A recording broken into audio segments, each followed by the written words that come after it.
My darlings, I see you, and I want to begin tonight with a small but genuinely important clarification, because I do not want anybody watching this reading assuming it is not for her simply because her own sun sign is something else entirely. Astrology forecast for tonight. This reading is for your moon, specifically, if your moon sits in Leo, in your own birth chart, regardless of what your sun sign actually is. My darlings, your moon governs something considerably more private than your sun sign does. Your sun is the self you show, the identity you carry publicly through the world. Your moon is the self underneath that, your actual emotional nature, what genuinely makes you feel safe, what you need in order to feel nourished rather than simply functional, the instinctive reactions that arrive before your conscious mind has had time to shape a more presentable response. If your moon sits in Leo, that inner emotional nature craves warmth, genuine recognition, and a particular kind of playful, generous aliveness, entirely apart from whatever your own outer sun sign happens to look like on the surface. A quiet, private Virgo sun with a Leo moon may look, from the outside, considerably more reserved than she actually feels on the inside, where a genuinely warm, expressive heart has been waiting, quietly, for permission to actually be seen. I want to say a word to those of you who already know this placement well, because I suspect a good many of you have spent years feeling a genuine, private confusion about the gap between how you appear and how you actually feel. You may have been told, more than once, that you seem so calm, so measured, so unbothered by needing attention, while privately, underneath that composed exterior, a very different, considerably hungrier heart has been quietly keeping score of every moment it went unnoticed. My darlings, that gap is not a contradiction in your character. It is simply the ordinary, entirely common experience of carrying a moon that wants something your own sun sign was never built to visibly perform. I am Madame Aurora, 35 years studying the stars from my office in Manhattan, and I want to tell you exactly what August is about to do to that particular, private part of you, because it is considerable, and I did not want you finding out 3 days too late. On the 12th of August, at 17 minutes to 6 in the evening Universal Time, a total solar eclipse perfects at just past 20 degrees of Leo, landing directly on your own natal moon. My darlings, I want you to understand how considerable this actually is. An eclipse touching your sun sign reorganizes your outer identity. An eclipse touching your moon reorganizes something considerably more intimate, your entire emotional foundation, what you have quietly believed, perhaps for your whole life, about what you actually need in order to feel genuinely safe and loved. I want to give you a sense of how rare this particular pairing actually is, because I do not want the word considerable to feel like an exaggeration. A total eclipse landing precisely on a natal moon, to within a degree or two, does not happen on any convenient, predictable schedule. It arrives, for most charts, only a handful of times across an entire lifetime, and when it does not produce an ordinary emotional week. It produces the kind of internal reorganization that changes how you understand your own heart, considerably faster and considerably more completely than the slow, gradual insight most emotional growth actually requires. There are no cards tonight, my darlings, because this is a specific, verifiable configuration in the actual sky, and I would rather give you the real degrees than dress the whole of it up in imagery that only distracts from the arithmetic. I want to give you one crucial piece of caution, because I would rather you hear it clearly from me. This eclipse falls on your chart's south node, the point this practice has always associated with release, rather than fresh emotional beginnings. My darlings, whatever surfaces emotionally around the 12th, do not treat it as a new need to immediately chase down and satisfy. Treat it as an old emotional pattern, finally visible enough to actually release. The building comes later this month, and I am going to tell you exactly when. Now let me walk you through the whole of the sequence, my darlings, because the eclipse itself is only the opening note, not the entire song. 3 days after the eclipse, on the 15th of August, Mercury forms an exact conjunction with Jupiter, still in Leo, still touching your own emotional foundation. My darlings, this is the day your feelings actually find real language, the day you become able to explain, plainly, to somebody you trust, what the eclipse has genuinely stirred in you. Do not let this conversation happen only inside your own head. Have it. Out loud, with somebody who has actually earned your trust. On the 17th, be genuinely careful. Venus forms an easy aspect to Jupiter, which will feel wonderful, and underneath it, Mars squares Neptune, a foggy, emotionally inflated configuration that has a specific reputation for producing declarations of feeling that do not hold up once the excitement clears. If your own considerable warmth tempts you, on the 17th specifically, to make a large, emotional promise or commitment, wait. Let the fog clear before you decide the feeling is permanent. I want to name why this particular day is genuinely tricky for a Leo moon specifically, my darlings, because your emotional nature responds unusually strongly to warmth when it finally arrives after a period of feeling unseen. The 17th is going to feel, quite possibly, like the exact recognition you have been quietly craving all month, arriving at last, and that intensity of relief can make almost any accompanying declaration feel considerably more solid and considerably more permanent than it has actually had time to prove itself to be. Enjoy the warmth of the day fully, my darlings. Simply hold any large promises attached to it a little more loosely than the feeling itself wants you to. On the 22nd, the Sun crosses your south node, closing the emotional window the eclipse opened 10 days earlier, and moves into Virgo, marking the true seasonal turn. Treat the 22nd as the actual completion point of whatever you have been releasing since the 12th.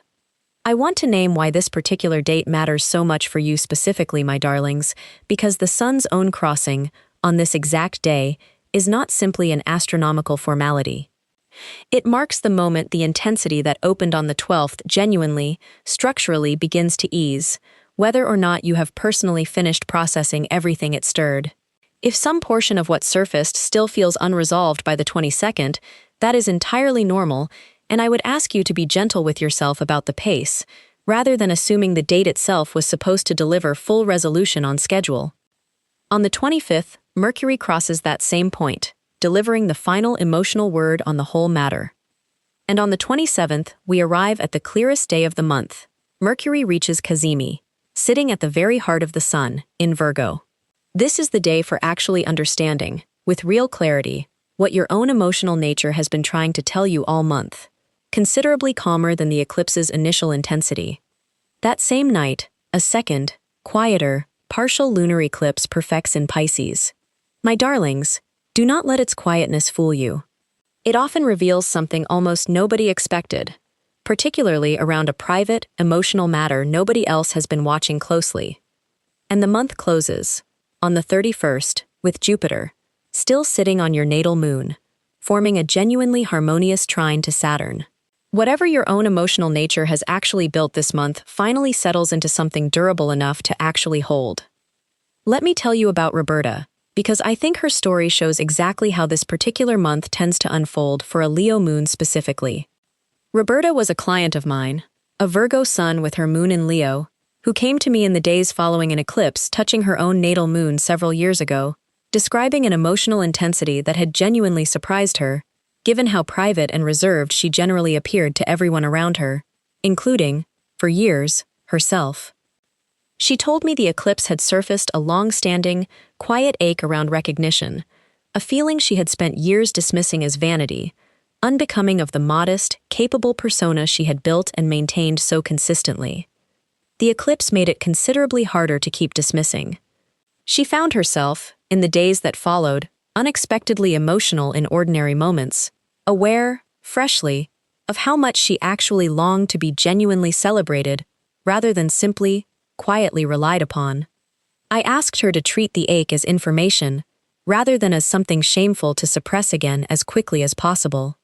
She spoke about it, plainly, with a close friend on the 15th, and told me the conversation had been considerably more relieving than she expected, her friend responding not with judgment, but with a kind of gentle recognition, telling her she had always sensed this warmer, more expressive part of Roberta, hiding underneath her careful, capable exterior. She told me, by the end of the month, that she had stopped treating her own need for warmth and recognition as an embarrassing appetite to manage quietly, and had begun, instead, actually asking for it, plainly, from the people who loved her, considerably more directly than her outer, modest sun sign had ever previously allowed.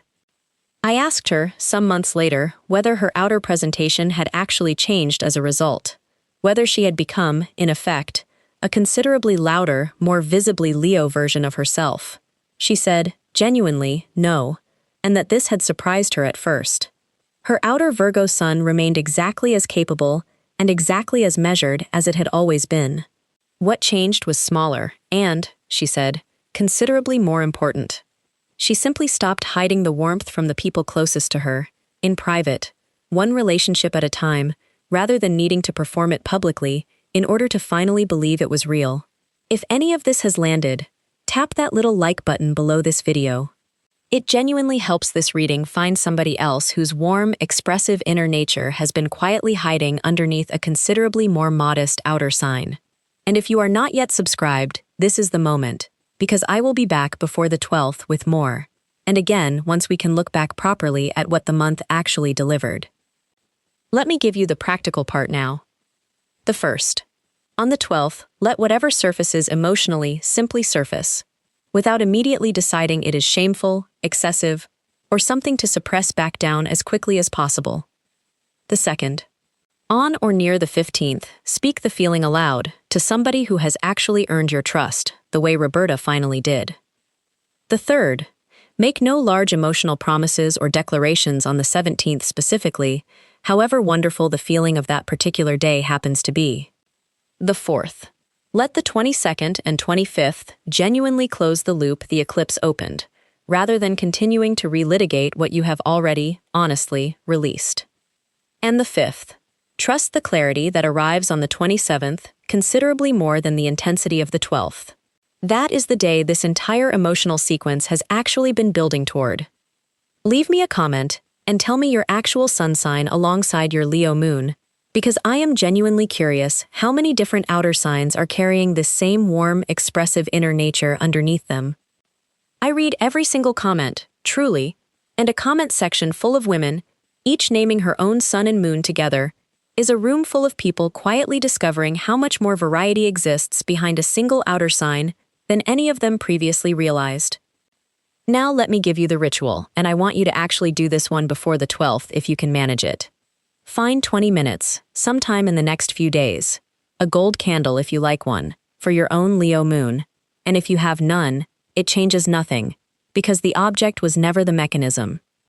Take a piece of paper and write 6 dates down the side. The 12th, the 15th, the 17th, the 22nd, the 27th, the 31st. Beside the 12th, leave space for whatever surfaces emotionally, unwritten for now. Beside the 15th, leave space for the conversation that actually names it. Beside the 17th, write, in advance, I am not making any large promises today. Beside the 22nd, write, I am letting this actually finish. Beside the 27th, leave space for the clarity that finally arrives. And beside the 31st, leave space for what has settled, durably, by the time the month closes. Keep the page and fill it in as the month actually unfolds. Now, my darlings, let me give you the thing I have been building toward the whole of this reading. I want to say something plainly, because I do not want you to leave tonight's reading believing your Leo moon's needs are somehow less legitimate, simply because your outer sun sign presents something quieter to the world. My darlings, the moon governs what you actually need in order to feel loved, and that need is never vanity, whatever quieter signs sometimes privately fear it might be.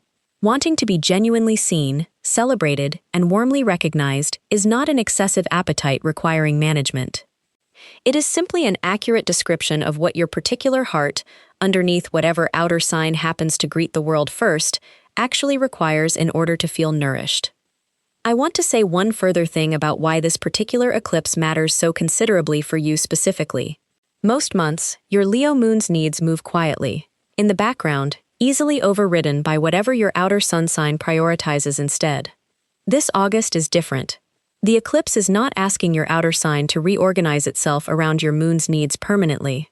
It is simply, finally, making those needs impossible to keep quietly overriding, at least for this one particular month, giving you a genuine, rare opportunity to actually meet them directly, rather than continuing to manage them from a comfortable, familiar distance. I want to give you one further thought, because I think it matters considerably beyond this single month alone. Once you have actually met a genuine emotional need directly, rather than managing it quietly from a distance, you tend to remember that it can be met that way, and the memory itself becomes considerably harder to fully override again afterward. This August is not simply a single, isolated emotional event, arriving and then passing without residue. It is, for a great many of you, the first time your Leo moon gets to actually practice being met, plainly, rather than merely tolerated, and that practice, once genuinely experienced, tends to leave a lasting trace considerably beyond the specific month itself. My darlings, before I let you go, 3 small things. 1. If any part of this reading found you tonight, if you recognized your own quiet ache for recognition in Roberta's story, tap that like button. It genuinely helps this reading find somebody else who needs exactly this permission tonight. 2. Subscribe and turn on the bell, because I will be back before the 12th with more on this specific window. 3. And this is the one I care about most. Your Sun and your Leo moon, together. And if this reading gave you something and you ever want to say thank you more directly, a super thanks is never expected and always felt. If you know somebody with her moon in Leo, quietly hiding a warmer, more expressive heart underneath a considerably more modest outer sign, send this to her before the 12th arrives. Thank you, my darlings. This community has become something I genuinely did not expect when I began. Leo Moon, August 2026. That is the title, and I want to close by telling you exactly what I mean by it. It does not mean a single, dramatic date on the 12th delivers everything at once.